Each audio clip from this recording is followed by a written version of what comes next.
The Way of the Empty Sword, 21 Laws of the Unbreakable Mind, based on Miyamoto Musashi's Dokkodo, The Way of Walking Alone, by Dr. Harshajyoti Ph.D. Do not regret what you have done. Accept everything just the way it is. Do nothing that is of no use. What you are about to receive is not motivation. It is not a list of habits. It is not a productivity system dressed in philosophical clothing. It is something older, something that was written by a man who had already died, at least in his own mind. In the spring of 1645, Miyamoto Musashi climbed into a mountain cave in Reigando, Japan. He was 60 years old. He had fought 61 duels and never been defeated. He had outlasted every opponent, every ambition, every attachment. He knew his body was failing. And so, in his final days, he did the only thing left to do. He wrote the truth. 21 sentences. No decoration, no softness, no comfort. Just the distilled weight of an entire life lived at the edge of death every single day. He called it the Dokkodo, The Way of Walking Alone. This audiobook is your guide through those 21 truths, not as history, not as philosophy, but as a living transmission, designed to enter your subconscious mind while your conscious defenses are lowered. Tonight, you do not need to fix your life. You only need to listen. Let us begin. I want you to be honest with yourself for a moment. Not the version of honest where you list your flaws and immediately justify them. Not the kind where you say, I know I need to be better, and feel the comfort of that admission without the discomfort of actually changing. I mean the other kind. The kind that wakes you up at 3 in the morning. The kind that sits in your chest like a stone. You have been living a borrowed life. Borrowed from other people's expectations. Borrowed from a version of success you inherited rather than chose. Borrowed from moods, from validation, from the next thing that will finally make you feel complete. You know this. You've known it for years. And yet here you are. You react when you swore you would respond. You start what you will not finish. You want peace, but cannot stop feeding the chaos. You want freedom, but are still shackled to your need for approval. You want discipline, but bargain with yourself at the first sign of difficulty. You are not broken. You are hollow. There is a difference. Broken things can be repaired. Hollow things must be filled from the inside. And that is what we are doing tonight. Not motivating you, not inspiring you, not giving you 10 steps or 5 habits or a morning routine that someone else uses to cope with the emptiness they also refuse to name. We are going to fill the hollow. We are going to do it the way Musashi did it. Through truth. Through silence. Through the slow, unrelenting process of becoming a person who needs no master. Not a master above you. Not a master inside you. A person who is complete. Relax your jaw. Let your shoulders drop. You do not need to hold tension right now. This is a safe space. The work does not require your effort tonight. Only your presence. The S.T.E.E.L. framework. The 5 laws of the unbreakable mind. Before we enter the 21 laws, understand that this audiobook is built around a single transformation architecture. It is called S.T.E.E.L. not because strength is about hardness, not because the warrior is about aggression, but because steel is what happens when raw ore, full of impurities, full of weakness, is forced through heat, through pressure, through fire. That process does not destroy the metal, it reveals it. The S.T.E.E.L. framework. S Surrender to reality. Stop fighting what is. Align with the world as it is, not as you wish it were. This is the foundation of all power. T. Transcend the self. The ego is the enemy. Not your identity, your ego. Learn the difference. Freedom begins when you stop protecting a story about yourself. Eve. Emotional sovereignty. You are not your feelings. You feel them. You are not guided by them. Mastery is not the absence of emotion. It is the refusal to be ruled by it. Eve. Energetic detachment. Release the need for comfort, approval, possession, and outcome. Walk without clinging. Act without grasping. Move without fear. L. Living the way. The way is not a destination. It is a daily code. Honor it when it is hard. Honor it when no one is watching. This is integrity. This is the only freedom. These 5 principles form the invisible spine of everything Musashi wrote. They are not concepts to be understood intellectually. They are states to be inhabited, slowly, deeply, over time. Tonight, we begin that inhabitation. Let this framework settle into you as you listen. Not as information. As instruction to the self, Chapter 1. The hardest loss, Precepts 1-3. S.E.E.L. Surrender to reality. Accept everything just the way it is. Do not seek pleasure for its own sake. Do not act on feelings of lust or love. The first sword Musashi ever drew. He was 13 years old. His opponent was a traveling swordsman named Arimakiai. Fully grown, fully trained, fully expecting an easy victory over a wild, untrained boy. Musashi did not fight with technique. He had none. He fought with something else entirely. He fought without hoping for a particular outcome. That is the first law, not discipline, not courage, not skill, acceptance. We do not suffer because life is hard. We suffer because the mind insists that hard things should not be happening. The pain is not in the difficulty. The pain is in the gap between what is and what the mind insists should be. Close that gap, not by lowering your standards, not by giving up ambition, not by becoming passive, but by releasing the emotional charge around reality, by meeting each moment as it is, not as a problem to be solved, not as an injustice to be resented, but as the simple, neutral truth of right now. Think of a river. A river does not resist the rock in its path. It does not argue with the stone. It does not grow bitter at the obstacle. It simply moves around, over, through, because the river has no preference. It has only direction. This is the first transformation, from resistance to flow. The second precept cuts even deeper. Do not seek pleasure for its own sake. Understand what Musashi is not saying. He is not saying feel no joy. He is not saying live in austerity. He is saying do not make pleasure the goal. Because when pleasure becomes the goal, pain becomes intolerable. And when pain becomes intolerable, you will sell everything. Your word, your standards, your future, for relief. Watch what this looks like in modern life. The person who cannot sit with discomfort, who reaches for the phone the moment a feeling becomes too large. The person who cannot maintain a difficult relationship, who exits the moment the warmth fades. The person who cannot hold a standard, who collapses the moment it becomes inconvenient. These are not failures of effort. They are failures of acceptance. They are people who were never willing to feel the full weight of reality without flinching. The third precept enters the most private room.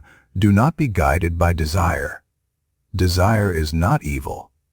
Desire is information. It tells you what you value, what you long for, what you have not yet integrated, but desire as a navigator, as the rudder of your decisions, will steer you into every reef. Because desire lies, it promises completion and delivers appetite. It promises satisfaction and delivers hunger. It promises love and delivers attachment that masquerades as love. The warrior does not kill desire. The warrior watches desire the way a mountain watches weather.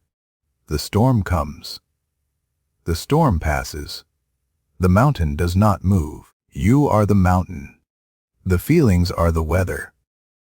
Take a slow breath now. Breathe in through the nose. Hold. Release through the mouth. Feel the weight of your body. Let it be heavy. Let it rest. You do not need to hold yourself together right now. Key, I meet this moment as it is. I do not need it to be different. Let this truth move through you. Not as a concept, as a physical experience. The relaxation of resistance. The exhale of reality accepted. This is where your transformation begins. Not with more effort, with less resistance. Chapter 2. The Weight of the Self, Precepts 4-6. Transcend the self. Think lightly of yourself and deeply of the world. Be detached from desire your whole life long. Do not regret what you have done. There is a version of you that is terrified of being ordinary. It watches what other people achieve and measures the distance. It tallies what it has not done. It creates a running internal commentary. Quiet, relentless, merciless. About how far behind it is, how little it has accomplished, how much longer it has to wait before it becomes the person it is supposed to be. That voice is not you. That voice is the ego, and the ego is the heaviest thing you carry. Musashi says, think lightly of yourself. Not that you are unimportant, not that your life does not matter, but that the constant monitoring, the self-assessment, the endless internal politics of maintaining your self-image, it is weight, it is drag, it is the friction that slows you to a crawl. The man who is thinking about how he looks in the battle cannot be fully in the battle. The woman who is thinking about whether she is enough cannot be fully present for the person in front of her. The constant hum of self-concern is the noise that drowns out everything quiet and true. And then he says something that looks like its opposite. Think deeply of the world. This is the pivot. This is where transcendence actually lives. When you release the grip on the self-story, the need to be seen, to be validated, to be special, something opens. You begin to notice other things. The texture of other people's lives. The complexity beneath the surface of what appears simple. The extraordinary weight that ordinary people carry without complaint. You become curious instead of competitive. You become present instead of performative. You begin to serve. Not because you are trying to seem generous, but because your attention has finally moved from inward to outward. The sixth precept brings the blade down on one of the deepest wounds. Do not regret what you have done. Not because your choices were perfect, not because the past doesn't matter, but because regret is the ego's way of pretending it could have known better. In real time, with the information it had, in the emotional state it was in, and somehow chosen differently. It could not. You were always making the best decision available to the version of you that existed then. Regret does not correct the past. It only corrupts the present. There is a story. A man named Tishi, a ronin, a masterless samurai, wandering the roads of feudal Japan after his lord's death. He is consumed by a single regret. On the night his lord was attacked, Tishi had not been present. He had been drunk, sleeping, useless. He carries this like a stone inside his chest. Every morning it wakes him before the sun. Every night it prevents the sleep from coming. He measures himself against a past moment and finds himself perpetually failing. This is the trap. Not the failure itself, the refusing to release it. An old monk tells Tishi, "The man who failed that night is already dead. You are a new man who remembers what he did. Carry the lesson. Bury the guilt."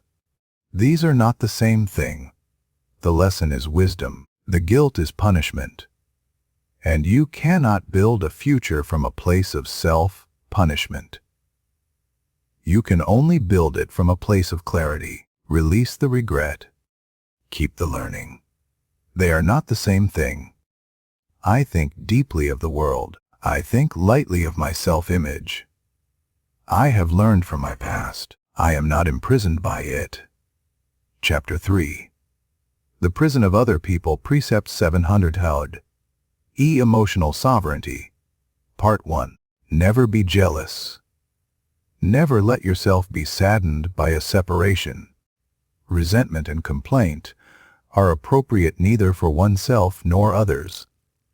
Do not let yourself be guided by the feeling of lust or love. You have built a prison, not with walls. With other people. The person who succeeded when you did not. The relationship that ended and left a crater. The one who betrayed you and never apologized. The one who dismissed you when you needed to be seen. The one who moved forward while you stayed still. These people live rent-free in the real estate of your mind, and as long as they live there, you cannot. Jealousy is not a feeling about other people. Jealousy is a feeling about yourself. Specifically, the belief that what they have somehow diminishes what you have, as if the universe operates on a fixed supply. As if their promotion uses up some of the promotion that was meant for you, as if their happiness depletes some reservoir of happiness that could have been yours. It doesn't work that way. It never worked that way. Jealousy is a false accounting system. Musashi watched men become destroyed not by their enemies, but by their envy. A swordsman who spent more time resenting rivals than sharpening his own blade. A general who spent more time comparing himself to other generals than studying the terrain. Distraction dressed as ambition. The discipline is this: when you feel jealousy, use it as a compass. Not to point at the other person, to point at yourself, at the area of your own development that needs your attention. The feeling is not the problem. The direction you aim it is. The 8th precept is one of the most misunderstood. Never let yourself be saddened by a separation. This is not coldness. This is not the suppression of grief. Musashi wept. He loved. He lost people. But he understood that sorrow, when it is prolonged and indulged, is not about the person who left. It is about the self's refusal to accept that people, seasons, and phases of life have natural endings. Everything that comes with an exit already written into its arrival. Every dawn contains a sunset. Every hello carries its goodbye inside it like a seed. The warrior grieves. Then the warrior continues, not because the loss did not matter, but because remaining broken in the place where someone else was gives the absent person your entire future. They have already taken the past. Do not let them have what remains. And then the 9th precept lands like a flat blade across the back of the mind. Resentment and complaint are appropriate for no one, not for your enemies, not for yourself, Because resentment is not strength. Resentment is the way that powerless people cope with the feeling of powerlessness. It feels like fire. It burns like indignation. It has the texture of justice. But it is a cage. A beautifully constructed, emotionally satisfying, completely paralyzing cage. Tishi met a man on the road who had spent 20 years resenting the warlord who had executed his father. 20 years of planning revenge. 20 years of sharpening hatred the way other men sharpen blades. The warlord had died of illness 9 years earlier. Peacefully, in his bed, surrounded by his grandchildren, the man had spent 20 years being imprisoned by a man who no longer existed. This is resentment. This is what it costs. Rest here for a moment. Soften the space behind your eyes. Let your tongue release from the roof of your mouth. Let your belly expand on the inhale. You are safe. You are here. Your past does not have to follow you into this breath. I am not guided by jealousy. I am guided by my own path. I release what is gone. I honor what remains. Chapter 4. The Tyranny of Comfort, Precepts 11 Hornthulald. Energetic Detachment. Part 1. Have no preferences. Be indifferent as to where you live. Do not pursue the taste of good food. Do not hold on to possessions you no longer need. I want you to notice something. Notice the way you organize your entire life around comfort. The temperature that has to be right. The food that has to be specific. The arrangement of objects that, if disturbed, creates a subtle but real irritability. The routine that, if broken, makes the whole day feel wrong. The environment that has to be perfect before the work can begin. You have built an empire of preferences, and every preference is a vulnerability. Musashi was not ascetic for the sake of performance. He was not denying himself pleasure as a spiritual display. He was removing the handles by which the world could grip him. Every preference is a lever, and whoever controls the thing you prefer controls you. Think about this with precision. The person who needs a specific social environment to feel confident. What happens when that environment disappears? The person who needs external validation to take action. What happens when the validation stops coming? The person who needs everything to feel comfortable before beginning. What happens when life delivers its reliable discomfort? They stop, they wait, they manage, they cope, and years go by. Musashi slept on bare floors. He ate whatever was available. He owned only what he could carry. Not because poverty was noble, but because freedom was. There is a particular kind of power that comes from discovering you can function anywhere, in any condition, with any circumstance. It is not poverty. It is sovereignty. The capacity to be complete regardless of conditions. Now, this does not mean live without joy. It does not mean remove all beauty from your life. Beauty is not preference. Beauty is attention. You can appreciate a meal without needing it to be a specific meal. You can love a home without being imprisoned by the fear of losing it. The practice is this: soften your grip. Hold things lightly. Use what serves. Release what doesn't. Live like a warrior on campaign. Fully present, fully functional, completely unencumbered. I function in all conditions. I am not enslaved by my preferences. I hold what I have with an open hand. Chapter 5. The Forge Precepts 1527. Energetic Detachment. Part 2. Do not follow customary beliefs. Do not pursue luxury in weapons or anything else. Do not fear death. There is a belief you inherited. You did not choose it. It was handed to you. By culture, by family, by the invisible consensus of the world you were born into, and you have been living inside it the way you live inside a house built by someone else.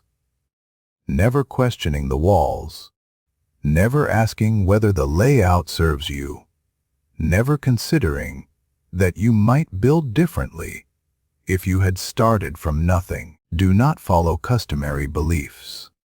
Musashi is not saying be a contrarian. He is not saying rebel for the sake of rebellion. He is saying examine, question, test every assumption against reality rather than against consensus, because consensus is the average of all the fears and confusions that came before you. It is not truth. It is tradition, and tradition and truth are not the same thing. What are the customary beliefs you carry? That success requires suffering. That suffering requires external cause. That worth must be earned. That safety requires approval. That love must be conditional. That vulnerability is weakness. That the strong do not falter. That men do not grieve. That women must be agreeable. That age brings wisdom automatically. That the past determines the future. Not one of these is universally true. Every single one of them can be interrogated. Every single one of them, when interrogated, reveals the assumption beneath the assumption. The fear that generated the belief in the first place, and then the precept that cuts deepest: do not fear death. Not because death is not real, not because loss does not matter, but because the fear of death is the root of every other fear. Fear of failure is fear of death. The death of the self-image. Fear of rejection is fear of death. The death of the social self. Fear of change is fear of death. The death of the familiar self. Fear of commitment is fear of death. The death of all other possibilities. Musashi walked into 61 duels without the fear of dying. Not because he was numb, not because he was reckless, because he had already decided, before each encounter, that he was already dead. He entered every fight as a man who had nothing to lose, and a man who has nothing to lose cannot be controlled. This is the forge. This is where the steel is made, not in the comfortable hours, not in the easy seasons. In the place where you willingly enter the heat, the confrontation, the uncertainty, the possibility of loss, and choose to move forward anyway. Not because you are not afraid, but because your path matters more than your fear. Breathe slowly. Release your hands. Uncurl the fingers if they are tight. Feel the weight of your legs. You are grounded. You are safe. Let this teaching reach below the surface of thought into the place where you actually live. Key. I examine every belief I carry. I keep 'em already faced the worst. I move forward anyway. Chapter 6. The Code, Precepts 18-21. L. Living the Way. Do not seek possessions for old age. Respect the gods and the Buddha, but do not depend on them. You may abandon your own body, but you must preserve your honor. Never stray from the way. We have arrived at the final transmission. These last 4 precepts are not directives for behavior. They are the signature of a man who has resolved every internal conflict and speaks from that place of resolution. Do not seek possessions for old age. This is Musashi at the end of his life with nothing, no estate, no disciples, no accumulated wealth, no institution bearing his name, a single set of brushes, a few swords, the cave around him, and absolute fullness. Most people spend their lives building security. accumulating resources, relationships, insurance against the future.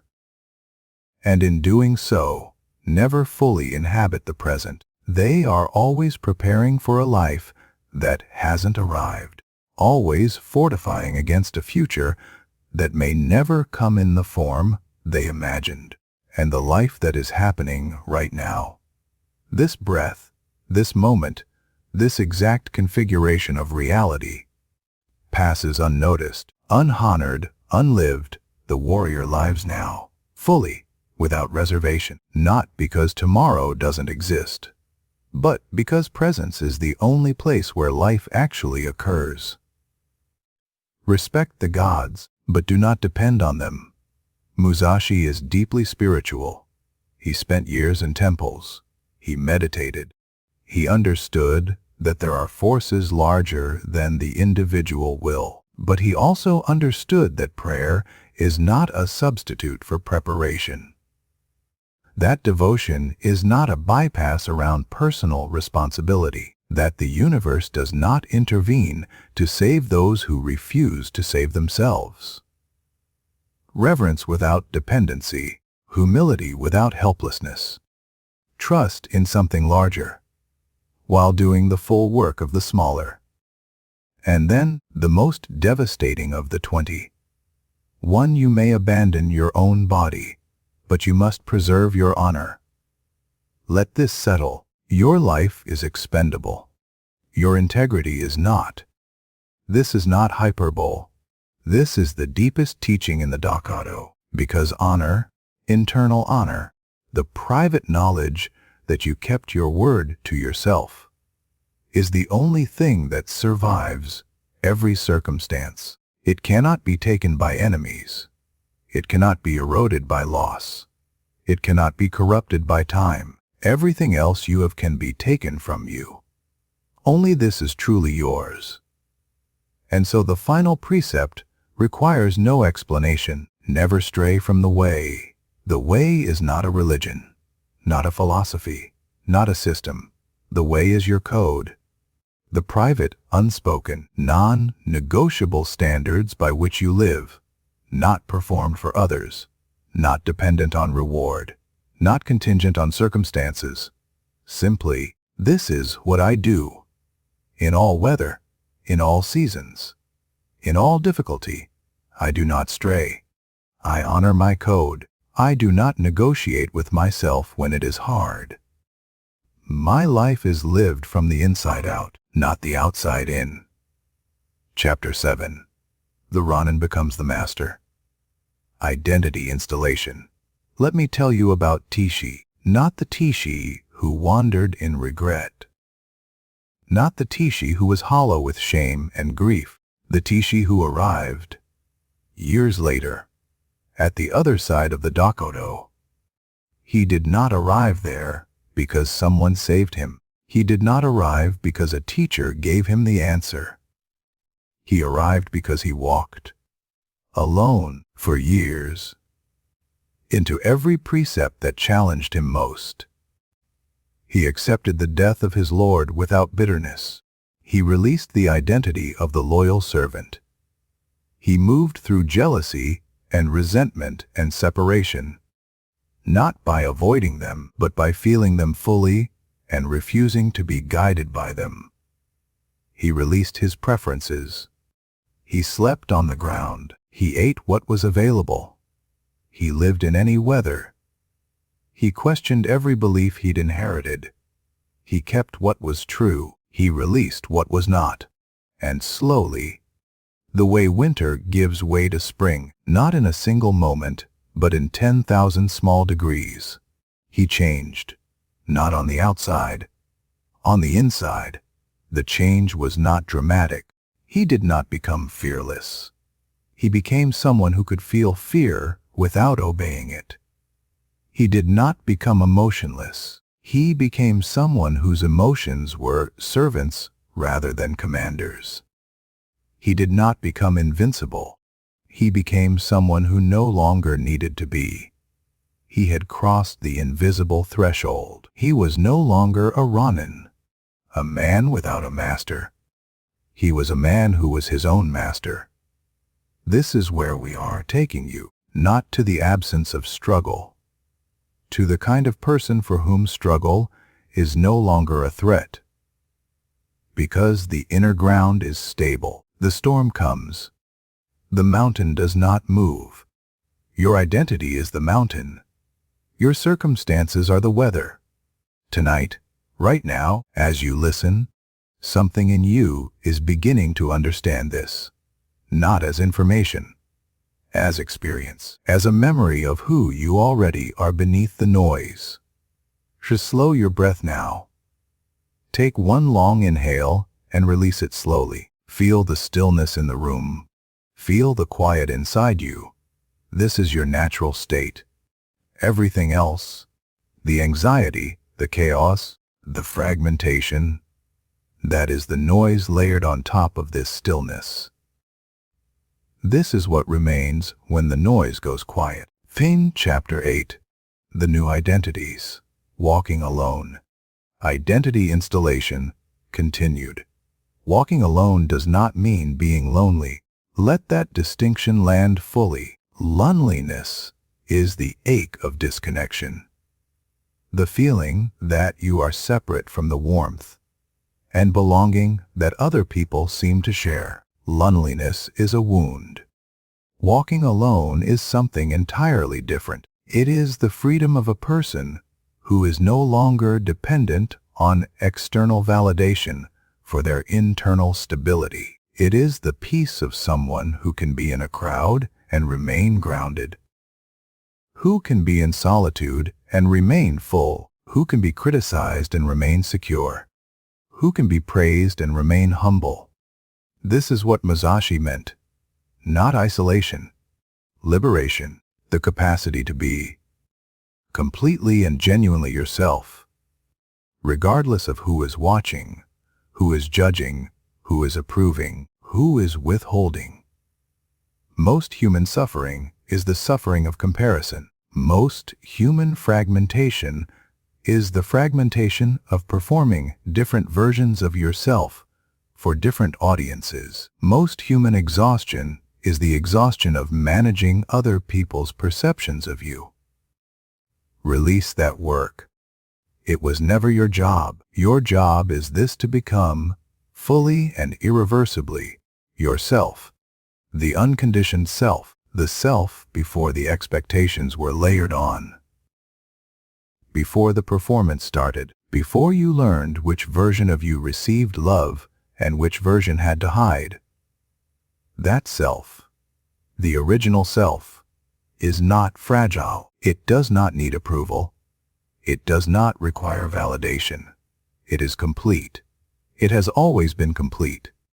Tonight, as you sleep, that self is being remembered, not constructed. Remembered, because it was never lost. It was only buried under years of borrowed identity. And the listening you have done tonight, the truth you have allowed to enter, is the beginning of the excavation.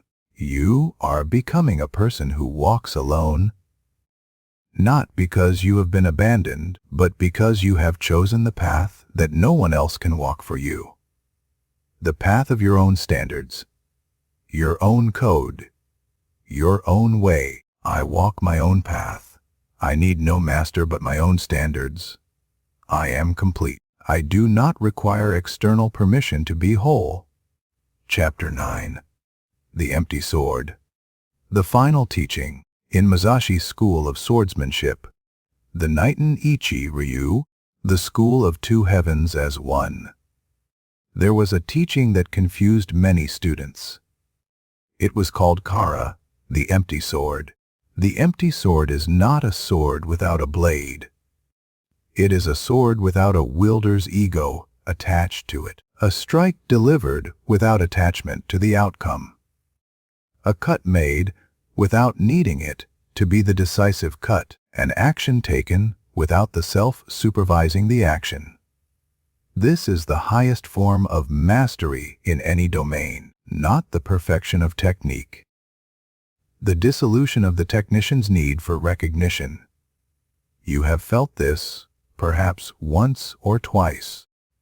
In moments of flow, when you were so absorbed in the work that the question of how you appeared completely disappeared. When you were so present in a conversation that your next sentence arrived without effort. When your body moved through difficulty as if it already knew the way.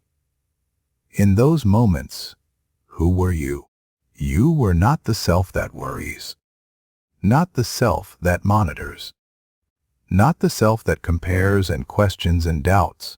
You were simply present, simply alive. The empty sword. This is the destination of the Dokkodo. Not achievement, not success as the world defines it, not the accumulation of titles or the recognition of experts.